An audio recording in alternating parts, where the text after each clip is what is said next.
আজকাল আমাদের বাচ্চাকে না স্কুলে ভর্তি করি, আর যেই পরীক্ষা শেষ হলো, রেজাল্ট দেওয়ার পালা, তখন খুঁজে বেড়াই কার বাচ্চা কত নাম্বার পেয়েছে। আমরা এটা কখনোই খুঁজি না যে সে আজ নতুন কি শিখেছে আর কোনগুলো শিখেনি, তাকে কিভাবে সেগুলো শেখাতে হবে। আরে তুই কম পেয়েছিস, তুই বেশি পেয়েছিস, এই নিয়ে আলোচনা। হ্যাঁ তুই ওইটা ভুল করেছিস, হ্যাঁ তুই ওইটা ভুল করেছিস, তোকে এত বললাম তুই কিছুই করলি না। আসলে যে যখন প্রয়োজন ছিল তখন তাকে একটু বুঝিয়ে বলার সেই সময়টা আমাদের নেই।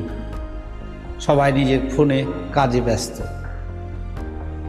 তাই বলি, পড়ার পরীক্ষার আগে আপনাকে সব কিছু ভালো মতো দেখে নিতে হয় যে সে কোন নতুন জিনিসটা শিখেছে, আর সেটা কেমনভাবে স্কুলে গিয়ে পড়বে।